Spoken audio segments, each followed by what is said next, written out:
هزینه‌های اشتراک مجله یا پادکست. همچنین میتونید به سایت‌های تأمین مالی جمعی مثل کیک استارتر مراجعه کنید تا برای پروژه‌تون پول جمع کنید یا همکاری‌های متقابل رسانه‌ای مثل برگزاری وبینار یا شرکت کردن در پادکست دیگران رو انجام بدید.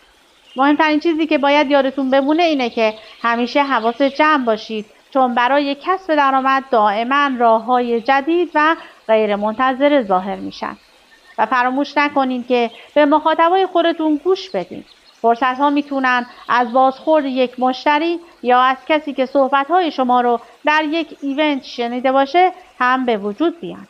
همانطور که گفتیم راه‌های زیادی برای کسب درآمد از همون اول کار وجود داره و همینطور که مخاطبای شما رشد میکنن و شما به تنوع دادن و گسترش کار خودتون ادامه میدید، این فرصت‌ها هم بیشتر میشن و هم سودآورتر. سود بالقوه تولید محتوا میتونه خیلی زیاد باشه.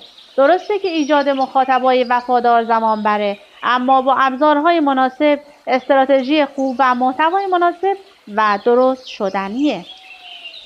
و زمانی که این کار رو انجام دادید، دارای مورد نیاز هر کسب و کاری رو خواهید داشت. مخاطبان وفادار. خب در انتهای این خلاصه یک مروری می‌کنیم بر آنچه که آقای پلیسی توی این کتاب مطرح کرده. در کل آموزه‌های این کتاب از 6 مرحله تشکیل شده‌اند. علاقه نقطه شروع است. جهت‌یابی محتوا، تأسیس اولین پایگاه جستجو و جذب مخاطب، توسعه کسب و کار و درآمدزایی. 5 مرحله دیگر را تشکیل می‌دهند.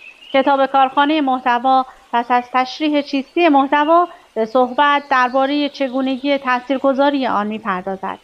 سئو از دیگر مباحث مهمی است که در این کتاب مطرح می‌شود. یکی دیگر از موارد حائز اهمیت انتخاب موضوع است. بهترین کار انتخاب موضوعاتی است که بیشتر به آنها پرداخته نشده باشه.